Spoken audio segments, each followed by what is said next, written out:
Tonight on Locked On Phoenix Suns, another live edition reacting to the second round of the NBA draft, something we thought would be very boring, and in fact was not for the Phoenix Suns. A bunch of moves, 2 new players to get hyped about. Let's go.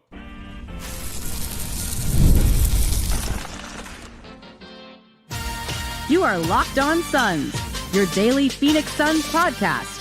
Part of the Locked On Podcast Network, your team every day. Welcome back into Locked On Phoenix Suns. I'm Brendon, Kleen, a staff writer at Awful Announcing and a credentialed Suns media member. Thank you for making Locked On Suns your first listen immediately after number 41, a pick we didn't even think the Suns were going to have heading into the day. Don't forget, Locked On Suns, free and available on all platforms, including YouTube. Just click that follow or subscribe button. Do what thousands of other Suns fans have already done.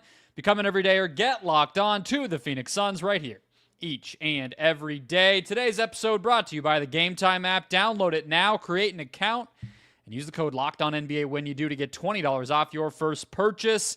Joining me right now for an immediate recap of the 2 new Suns we just saw get selected from the wonderful West Valley, my fellow Suns credentialed media member. How are we feeling, Ben Garcia? So good, man. Like, keep the good times rolling into day 2. Started off with 52, 59. You and I both predicted they would move up.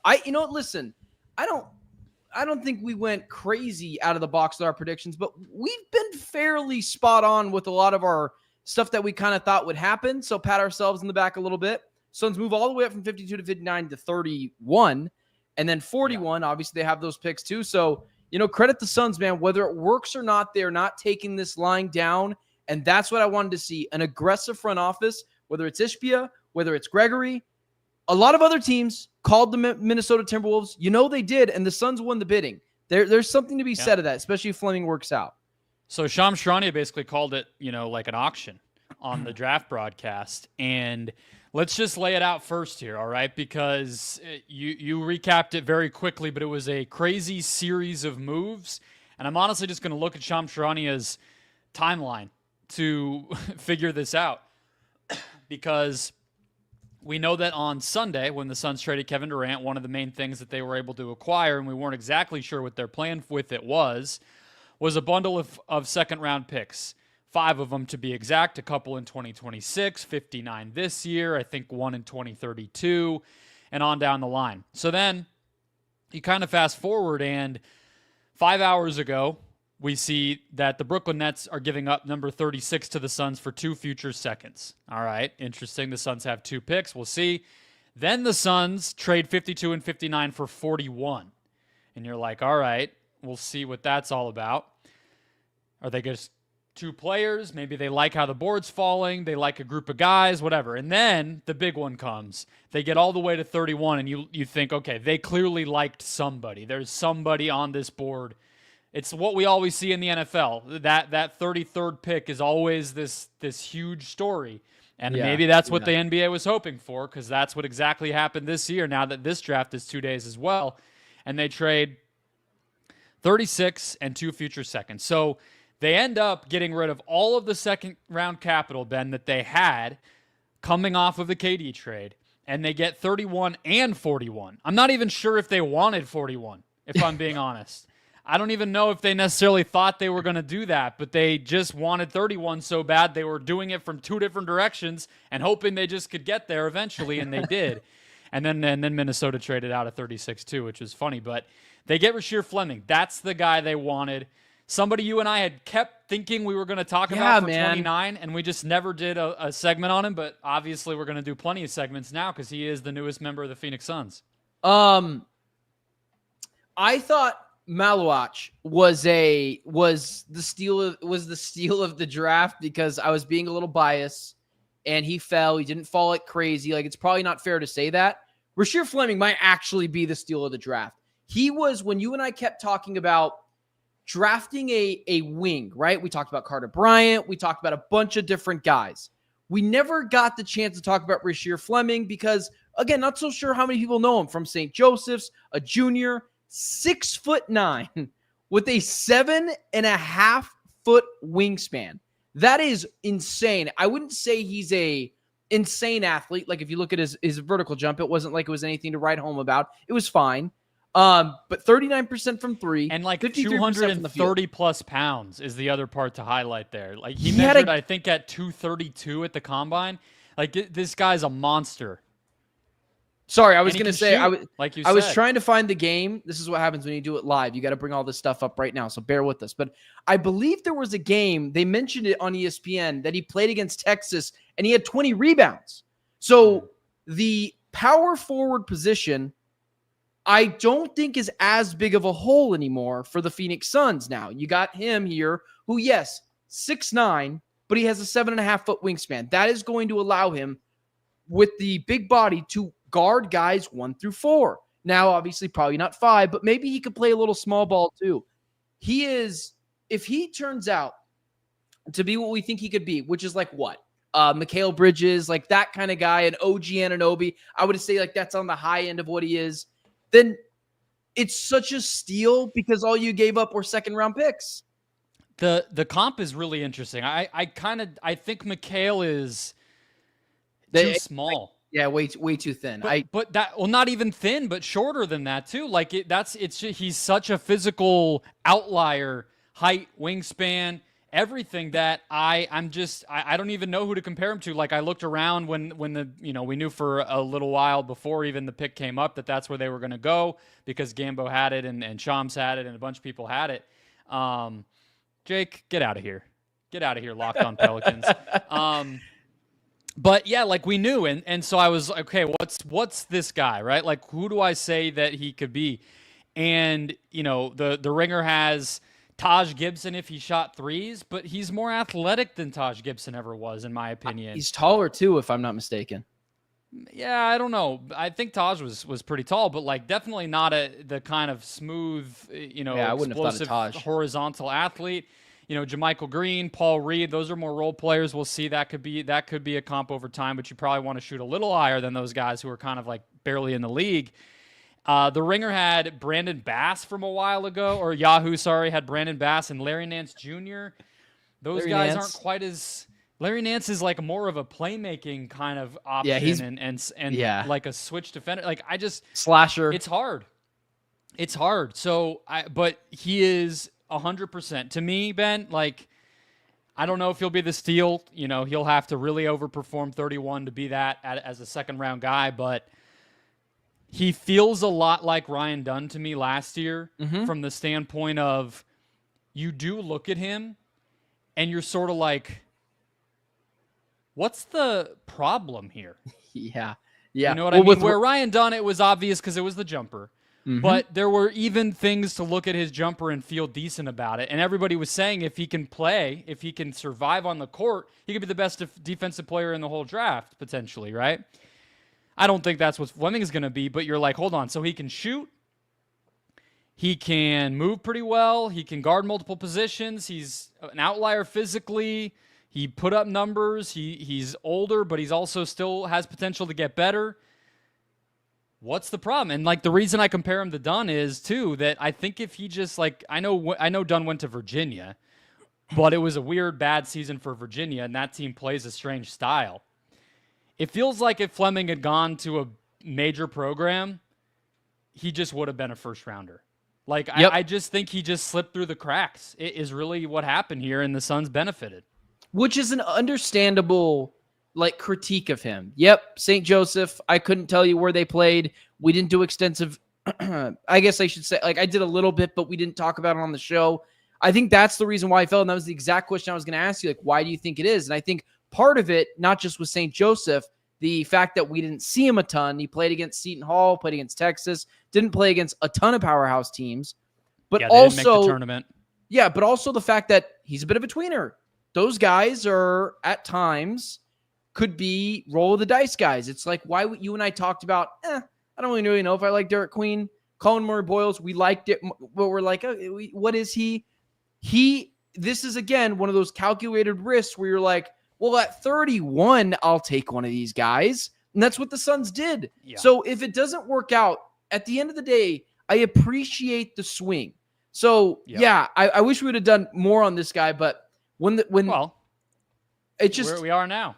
No, exactly. What I would say is the Brian Gregory aspect of it too, or Matt Ishbia or whatever, right?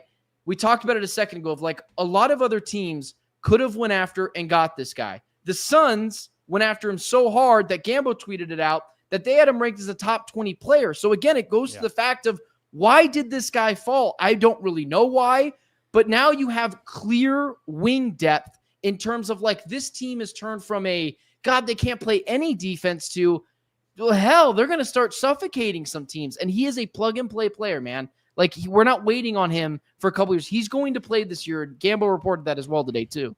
He's definitely going to play this year. I will just say, this is not I'm not even being negative. I'm literally just pointing out the facts here.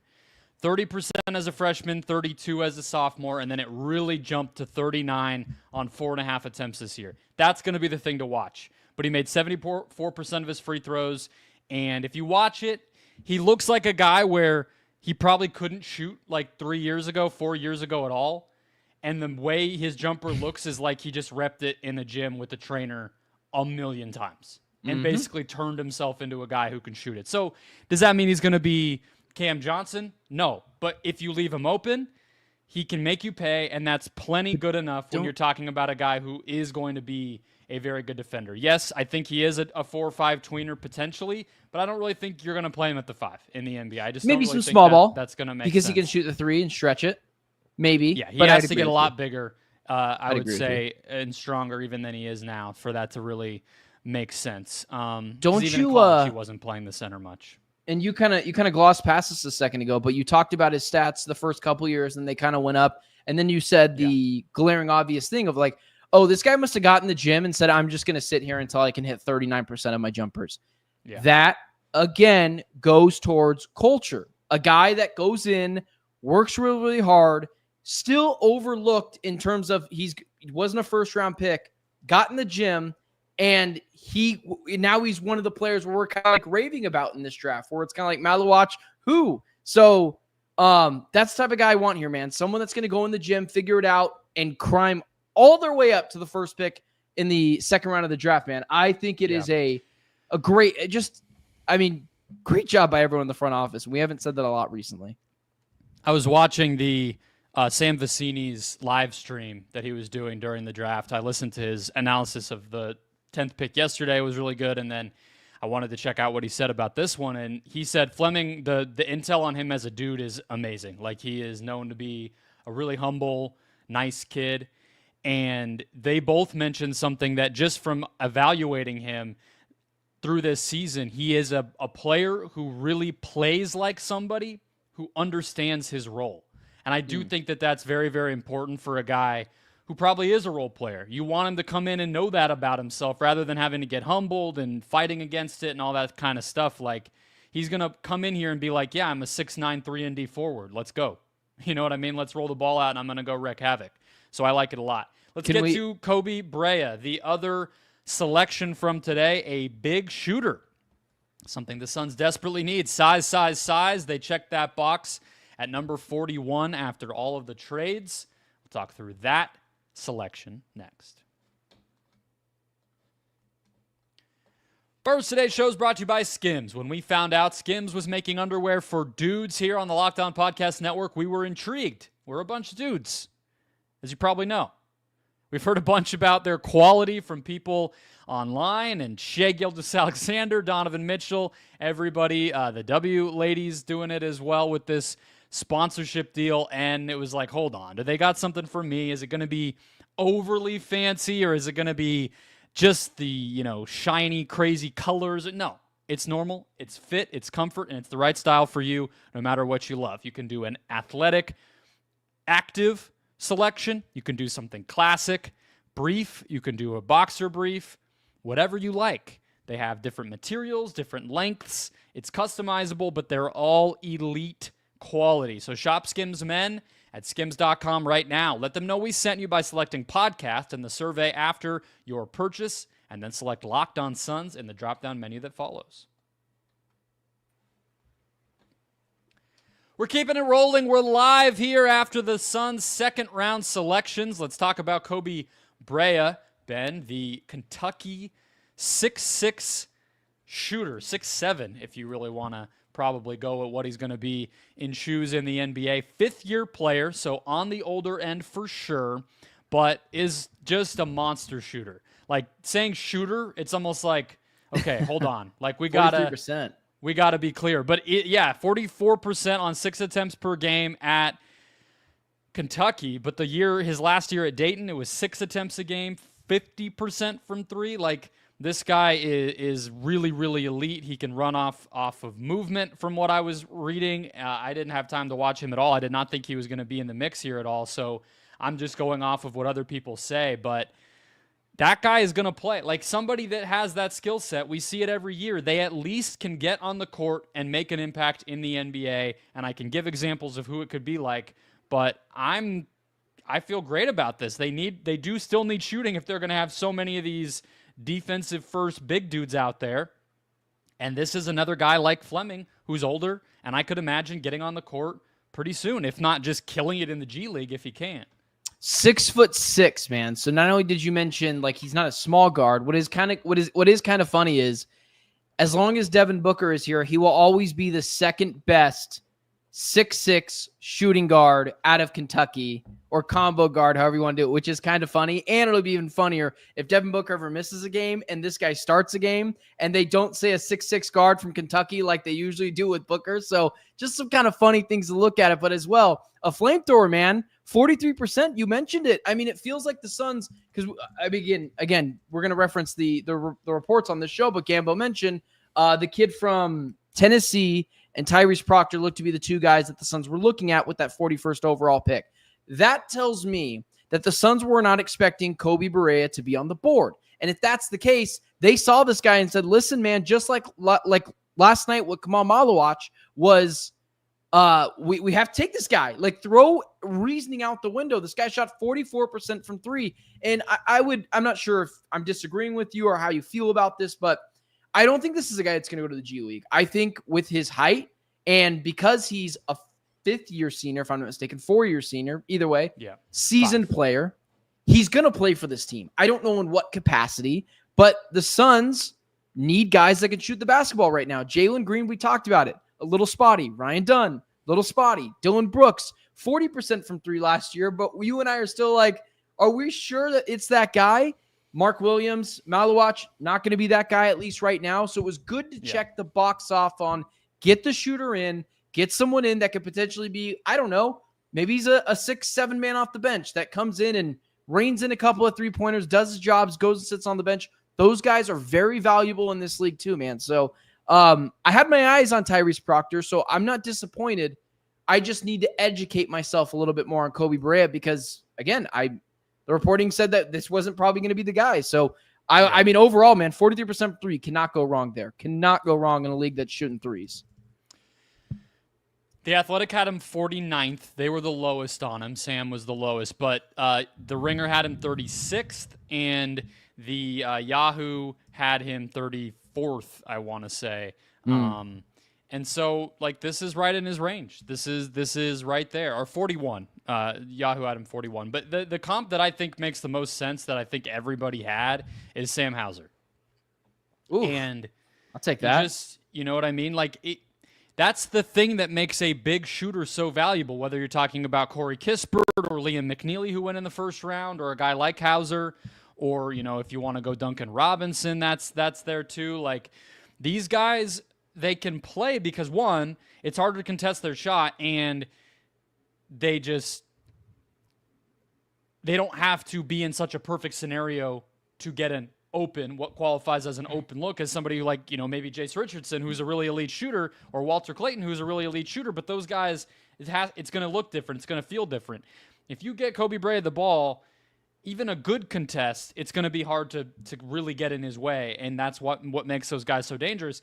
But the other part of it is you're less worried about them than most shooters that we think of, even like a Grayson Allen, for instance, right? Grayson Allen, it's like he has to give every ounce of effort, and coaches, as we just saw, tell him to go get freaking ripped in the offseason to be able to hold up on defense.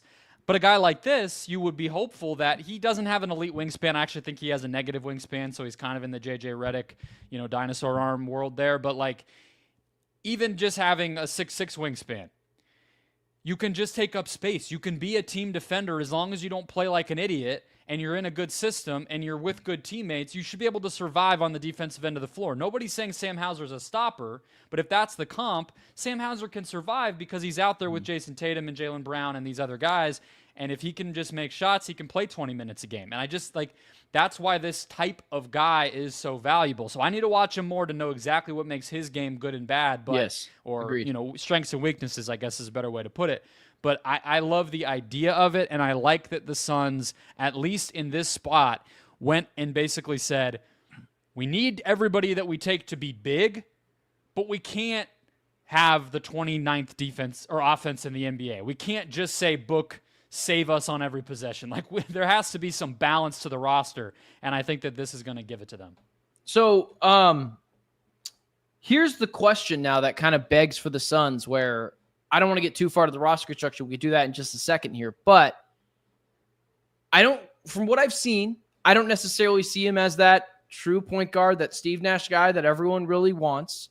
Suns sound like they have they passed on that guy, right? Because Tyrese Proctor would have been that guy, which I think shows you what the Suns value more. We've been through this once before. We can talk about in more depth of roster construction, but they value playmakers, guys who can shoot the ball, maybe off the dribble, off screens, more than they do the old Steve Nash, Chris Paul type of guards, and maybe they're going to go get someone in free agency. But I think it showed the priority of what the Suns are going to go after on this team for the foreseeable future. They want length, they want athleticism, they want guys that can create their own shot, play make.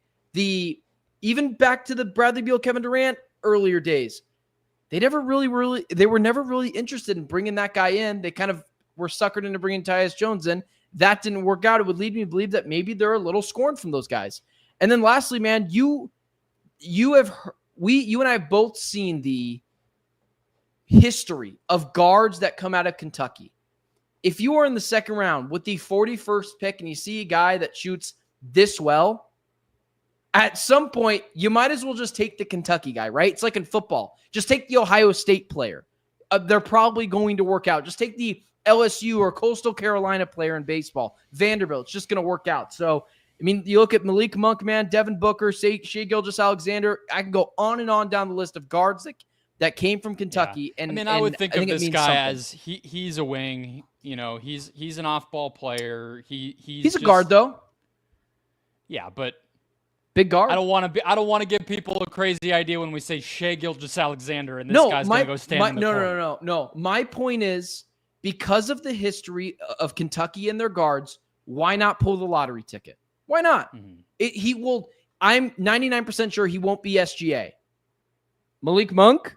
I mean, I'm not saying that can never happen. I'm talking about stylistically. He's nothing like Malik Monk. Sure. That's my point. I'm saying if we're going to compare him, let's just make sure we're giving people the right idea of what this guy is. He's nothing like Malik Monk. I'm going crazy with the Kentucky guard comparisons. That's all.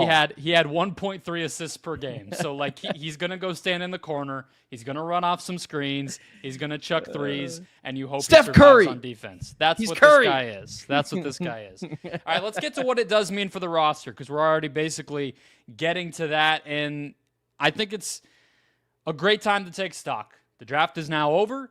We look ahead to the free agency, more trades. What do you want the Suns to get? We'd love to hear from you guys. What do we think comes next?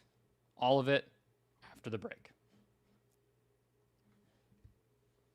First, today's show brought to you by the Gametime app. Have you ever decided at the last minute to head to a ball game with friends or family? I mean, duh. We all have. It's the summer. The D-backs finally are showing a little bit of life because they're taking advantage of their schedule. Maybe it's game day. You realize, hey, I got a friend in town, or we don't have much going on today. Maybe I'm off work, whatever it might be. It's where Gametime comes in. It's the easiest way to grab last-minute tickets without the stress. It's not just the D-backs either, by the way. It's the Mercury are playing great. There's concerts, comedy, theater, the Gold Cup, whatever you might want to go see. And when you save money on tickets, you can splurge on food, drinks, merch, or even invite a bigger group to come with, and Gametime makes that all possible. It's fast and simple. They have last-minute deals, views from your seat within the app, and a lowest price guarantee to make sure you are getting the price that you deserve. So take the guesswork out of buying tickets with Gametime.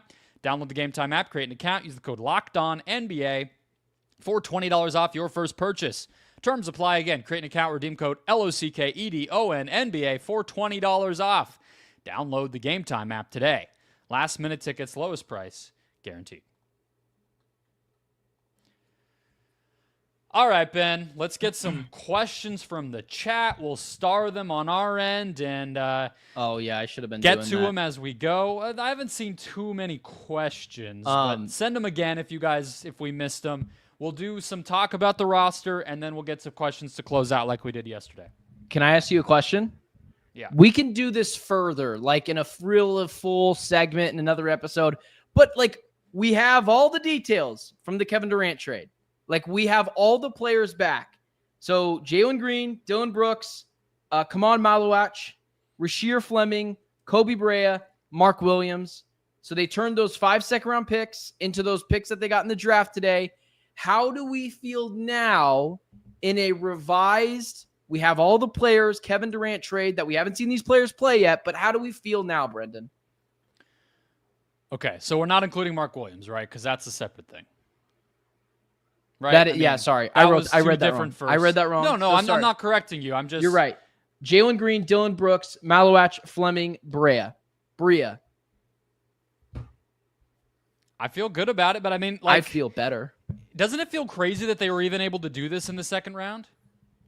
It's a credit. It's one of those things where it really makes you realize how fake second round picks are. It's like when you see, they're so dumb. Like some of those like venture capital guys and stuff who it's like they made $200 million off of a company that was never profitable, and you're like, okay, it's kind of what it feels like with the second round. Sometimes they basically just conjured 2 players, and that's kind of what they did last year, where they ended up getting Dunn and Oso, the players that they wanted, and netted with more picks at the end of the night. That was what they did last year. This year, they basically just conjured the 2 players. Like, whatever you want to say about Ishbia and Jones or Gregory or any of the people, they are master manipulators of the draft. I know that's not the highlight because Maluach and probably whatever becomes of Green are going to be the highlights of this trade, but it goes a long way to add a couple of interesting players that could be in your rotation eventually on the back half of the draft like they did tonight. So, I mean, even just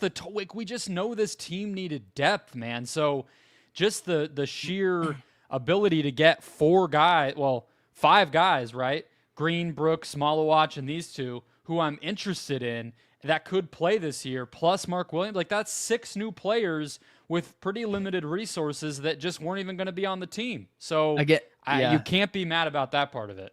Yeah, I feel a lot better about it.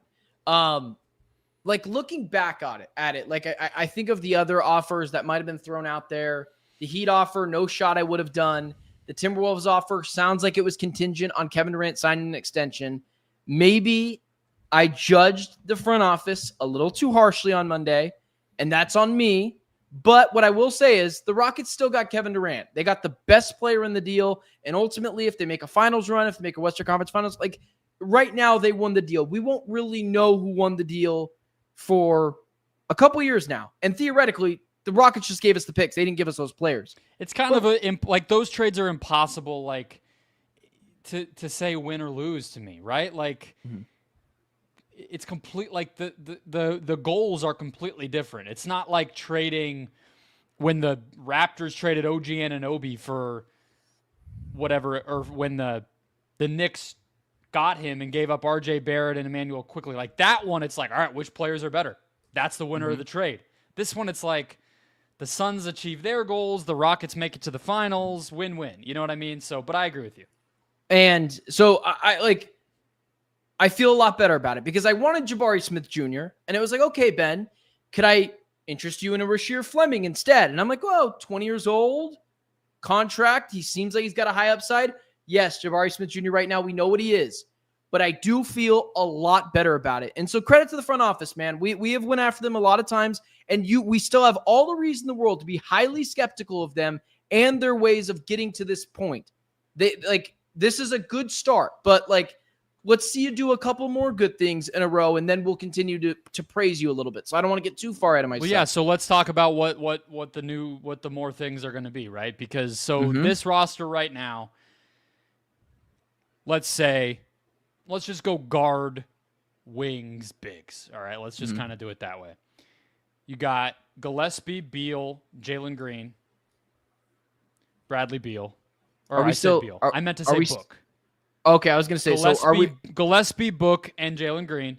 Beal Okay, is kind of in parentheses, right? Okay. Like we'll put him off to the side. That was what I was going to ask. You got Grayson in there still, whether you want to call him a guard or a wing, whatever. On the wing, you've got Brooks, you've got Brea, you've got Dunn. It's kind of it. Royce. Fleming, if you want to call Royce, yes, Royce. And I guess we can put Fleming in there, whether you want to call him a wing or a big. Mm-hmm. We'll see. And then as the bigs go, you've got Malawach, Williams, Fleming, or, whatever. Oso and Nick Richards. Oh, Oso. I forgot about him. Right? So, I think the first order of business is still to trade Nick Richards, right? See what you can recoup as far as picks, or maybe you get a different young player. I don't know. That's just a clearing of the deck, though. Like, so what do you think? What do you want to see to fine-tune this roster to be something that can actually play an NBA game by the time October comes around? The next week or 2 weeks, what do you want to see the Suns do? Well, you mentioned Brea as a wing. Okay, whatever, right? I think they potentially got him to take over the Grayson Allen role. Now, Grayson Allen right now is definitely a better player, but I want to see Grayson Allen moved. What does that mean? He's not going to be moved. Like, it's important now that we have 341 people to mention this. You're not moving Grayson Allen with Bradley Beal, because it's like $80 million you got to come up with. It's not happening.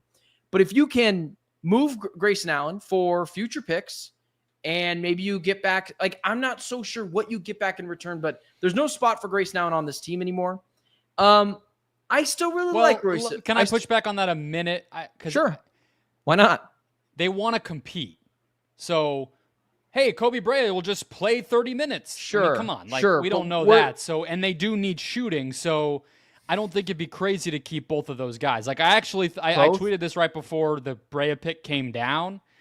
And so I understand why people might think like they need Grayson less because of that. I just think that they do actually still need a lot of shooting. I would be more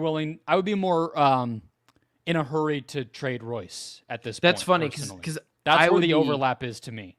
Right. That's funny because I there's that veteran presence that I just really like with Royce O'Neal. And we went from a really old roster to kind of a little bit of a younger roster, like overnight. Like, Mark Williams is 23. Malawach is 18. Like, I kind of like him being in there. And for a Suns team that we talked about, leadership probably wasn't a great thing. I do like Royce. I don't know what his leadership really looks like. I can only see it from the outside looking in. But I would agree with you. Sure, if you want to keep Grayson Allen here, awesome. But I do think you're going to need to choose between one of them, because I think one of those guys is going to net you back some of the assets that you lost. Nick Richards, Gambo mentioned today that there is a market for him and he feels like they will be able to trade him. So right there, if you can get 2 second-round picks back for Richards, you and I were talking about one last night. All right, next year in the draft, Suns like to have these second-round picks. I mentioned them as currency. So yeah, Richards has to be gone. I think between those two guys, I think I'd rather keep Royce, but I get it. Either way, but one of them has to go. I hear you that he's a vet. I think Royce is a pretty quiet guy, if I'm being honest. I know at like the Jordan Knott press conference, he was there with the rookies, and that could make you think differently. But Royce just seems so mild mannered. You know what I mean? So I don't know. It's hard to know that, but either way, that's one order of business. The Richards thing is one order of business. We talked yesterday. I think Oso is a little bit more expendable now. So just because of the big man glut. So do you get value there? We'll see. I'll just say with Grayson and Royce though, you're not getting a ton back for either guy. No, I'm talking about getting maybe, which is why I'm not even sure if you get a first round pick for either one, unless you're taking back a different team's salary that they don't really love either. What was the one you mentioned yesterday? The Bulls one. It was Patrick Williams for Grayson Allen and Oso and a first round pick coming back here. Is that the one you said? Maybe that's what I said. Something like that. But like. Yeah. And we both said we would do that. But now with Fleming, I'm kind of like Patrick Williams. Is that? Yeah, it is a little much. What I think now, I think the Suns are preparing to move on from Oso. We mentioned this last night. I think so. You and I, again, hold on. both... Someone said the Suns are on the clock. What? I really didn't think this was going to happen, but it may have here. Oh, great. Another guy that we have to... You guys got to give us some more info. We're live, folks. We got to have something fed to us. Listen, this is what happens. This is the structure you don't get when we're live. Yeah, Suns on the clock via Denver. Are we sure this isn't the pick that we traded for 41, guys? Yeah, it is. It is. I'm seeing the press release. Yeah, just the pick they own. Thank you, Animal. Not the Suns pick. Come on, guys. Don't scare us like that. We're going to have to go back and talk about another player in the middle of all this. You got to be sure of your warnings if you're going to tell us. Guys' accusations. The Warriors just took Alex Tui. Okay, there you go. Not the Suns. I don't even know who that is. Wait a second. Right, is that the guy? Either way, back to what we were talking about. The Bulls trade, I think, would be maybe it's an example. That's what that type of thing. So it's not going to be just like trade Grayson Allen and get a pick. I don't think that's what it's going to be. Like people have said with the Hawks trade exception. Oh, trade him to there and get a first from them. I don't think so.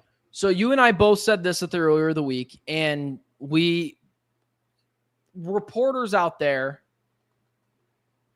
I don't want, mentioned Suns getting 5 second-round picks to move off of Beal.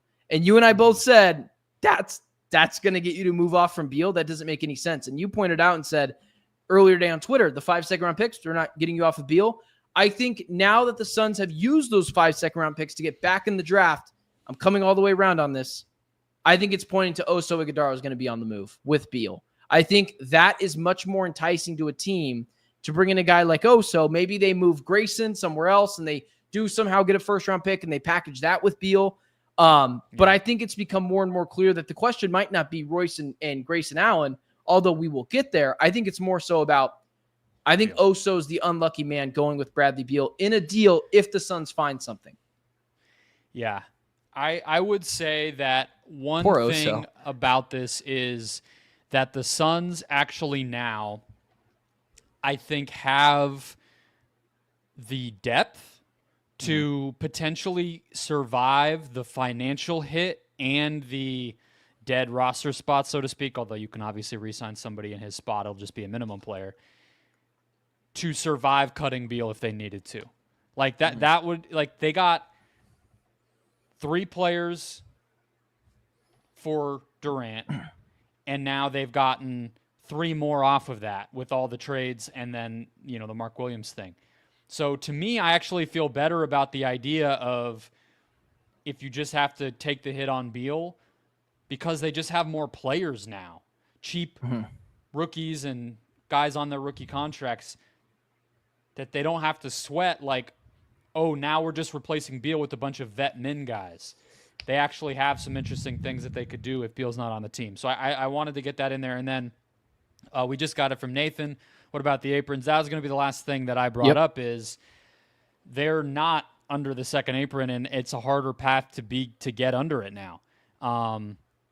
Maybe they can find a place to dump Nick Richards that just brings them back no money, and then that would help. That's $5 million off the books, and then Cody Martin, maybe you cut him. Cody's not on this team, I don't think. Yeah, but it'd be nice if you could trade him. But yeah, you might just have to cut him. If you could trade him for like a second-round pick or something. Yeah, he's June 30th, so 4 days from now. That might be the best bet. And let's see how much Cody Martin is guaranteed for 0. Nick Richards is guaranteed for 0. So let's say you just got off both of those guys with no money back in a trade, or you just cut them both. That's $13.6 million. And I think that gets you at least under the second apron. Yeah, it does. You're $2 million under the second apron if you do that. But we went into this whole thing, Ben, thinking the Suns had a decently easy path to getting under the first apron, and now I don't know if they can do that. So they might still be pretty hamstrung, but not the worst of the worst. You got to give it to again. Credit to Ishbia. He doesn't care if this team, we're not changing our opinions that the Suns are going to be a lot more fun to watch next year, we think. Maybe it blows up in their faces, but they should be much more fun to watch. Not championship contenders, not conference championship contenders, but building something here, maybe a fringe playoff team. And like, that's a great place to be. And it's even better when Ishbia is willing to support that. And listen, man, that's how you build a culture. If the players know that from ownership, they're always going to give it everything they have, then that's a great place to be. It's awesome.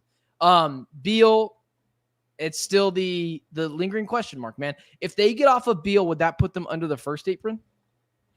Well, it depends on how, right? If it's a trade, then we got to see what they're getting back salary-wise. If they cut him completely, then yes, they would.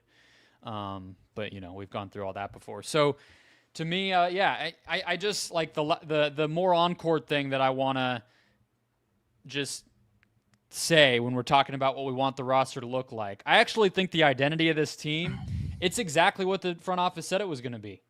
I'll give it to them on that too. They said it's going to be tough, it's going to be physical, it's going to be defense first, and they've basically taken a pretty weak physically team that was all offense and flipped it almost entirely in a week to being a pretty much all defense team outside of, I guess you would say, Book and Jalen Green, right? So I think the identity might fit a Monte Morris coming back potentially. I don't think it fits a Bol coming back. No. That's kind of where I'm at with those guys. And I just think that I really do think that they need to prioritize offense with the rest of their moves. You gotta, and especially shooting and just kind of passing, like things that aren't just scoring the ball, because Jalen Green has that, but they need more of like a cohesive, balanced group as far as an offensive unit, because right now it's a lot of single skill players, and Book is going to have a lot on him based on what we're looking at right now. Do you consider offloading Beal? And this is a two-part question, so I'll have you answer this first, and I'll answer the second part. Do you consider offloading Beal for likely other bad contracts a big move? Yes or no? Sure. Okay. Outside of that, are the Suns done? Like, it was tonight it, right? Maybe a Beal thing coming down the line. But was tonight it? Like last year, we all wanted a big splash, right? The big splash was hiring Mike Budenholzer. Was the splashes this year, the hiring of Jordan Knott and the draft picks, and we're likely not going to see anything else. Now it's going to be some vet minimo players. Try to get someone here. Or do you think the Suns still have one more ace up their sleeve where there's a guy out there that they're going to get because they pulled a rabbit out of their hat. They traded Grayson Allen for him. They traded somehow Bradley Beal for him. For another shooter. And I'm not trying to allude to anyone in particular. That's not what I'm trying to do. I'm just curious if you think that maybe... I think they'll try. I mean, like, Matt Ishbia has proven that he's going to just be active. Like, one way or another, he's going to do whatever's on the table to do. Like, even if it doesn't make sense in the moment, even if you accidentally agree to get Mark Williams and then you get Kaman Malawach, like, he's going to be active. So they still have I believe they still have the 2027 first, right? Or did they trade that with Nurkic? I always forget what they traded with Nurkic. They have one additional second, I believe, still. They still have the 2027 first that they could trade. I think they still have a Denver second overflowing from last year. They have Oso, I think, who's definitely expendable. I think they'll definitely continue to be active, and I wouldn't be surprised. I mean, they're gonna exhaust every single possible option with Beal to try to get something of value out of that situation, rather than just eating it. So there's a lot still to come, I think, this offseason for the Suns, because I don't think this is a complete roster. After seeing today, because I thought, okay, they hired their coach, they're gonna make their picks, they got Malawach. I would have been very happy with that, even at 52, 59. If they would have stood pat, I never thought that was going to happen, but still. It leads me to believe, with all the wheeling and dealing that the Suns have done today, that they are going to have another ace up their sleeve. What is that? I'm not talking about any crazy star players. I don't even want to go down that route. But like Malcolm Brogdon, I think fits that realm for like an actual point guard you could bring in. I wouldn't consider Chris Paul that route, but not Lonzo, but like something tangible that is going to help you win. You didn't think they were going to be able to get him, and I think it's a point guard, because they didn't really attack that here, and I would feel comfortable at least just having one on the roster. Not just one to throw on there that they had a couple of years ago. I forgot who it was when the Suns had no point guard, but someone on there just to make me feel a little bit better. And I would just be curious who that would be, but I'm not 100% sure. An idea, like I'm not super sure, like Lonzo really fits that bill. I think that guy might be cooked. CP's interesting. I thought about Malcolm last night when you had mentioned it. That's a guy, but those are the type of ideas that I'm thinking that the Suns still might have up their sleeve. I'm not thinking anything crazy. Okay, let's get to 2 questions before we wrap. So let's do it. From Aiden, what's your favorite pick of the draft?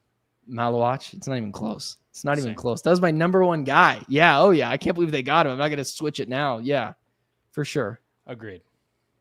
Kind of a cheat because it's the only guy in the first round, but it's like, well, okay, but he's the best player. So what? He's the best. He's the best player. We didn't think he'd be there. Nostradamus. I have no idea. Undrafted players, no clue. I'm sorry. I started that one because I was like, maybe Brendon's got someone, but I don't have anyone. No, and I don't even think the draft is over right now, so I couldn't even tell you who's actually going to be available. Last one for Maiden. How much do you think Jordan Knott contributed to the pick choices? Good question. I think this is an interesting thing to close on because I would say that their confidence in him developing the bigs, Fleming and Malawach and Mark Williams, has to have been part of why they did what they did here. But it's funny because the Cavs were very much an offensive identity team. Ott in Brooklyn and in LA especially was looked at as an offense-first guy. And this roster is going to be, as it stands right now, really going to struggle to score points. So I guess the answer is, from a player development standpoint, I think it absolutely went into it. Their confidence that he can make players better, especially all the raw bigs that they're now going to have. But it's not exactly the identity I would have expected if you said, hey, they're going to hire one of Cleveland's top assistants is going to come be the head coach of the Suns. This is not what I would have thought the roster would look like. I think he had a lot to say, especially with the Malawach and Mark Williams thing. It's hard for me to look at a guy like Rasheer Fleming and not think Roshier Fleming and not think that he had a lot to do with that as well. So that's why I started that one. I think it's a really good question. I think Jordan Knott's fingerprints are all over this draft. I would agree with especially the Malawach thing because I know you're skeptical with him as a stretch 5 in some capacity. I don't think he's ever going to heave up 5 threes a game, but could he heave up 1.5, 2 a game later in his career? I think you saw what he did with Evan Mobley. Yes, a little bit of a different player, but same young player, same position. I think Jordan Knott could have his fingerprints on that too. Roshier Fleming as well. Koby, not so much, but I would say a lot of it had to do with Jordan Knott, and that's good. It means they're trusting their head coach, trusting the vision, and listen, man, if all this pans out, we might want this guy drafting everyone. So it's a good question, and I would say yes, and I think that's a good place to be that the Suns are trusting their head coach. Suns definitely have a type after 2 drafts with Gregory, being in the ear and James Jones having less influence. Ryan Dunn, Oso Ighodaro, Rasheer Fleming, Kamon Malawach, that's a type. That's definitely a significant identity and a way that they want to view the players they bring in and what this roster is going to look like. So hopefully Ott does contribute to that and make the guys better that they bring in, and the alignment can click. That'll wrap us up. Hit follow, hit subscribe. We will be here as soon as anything big happens, but definitely by the weekend, if nothing else. Enjoy the fireworks and the craziness of the NBA offseason, and we'll catch you guys next time.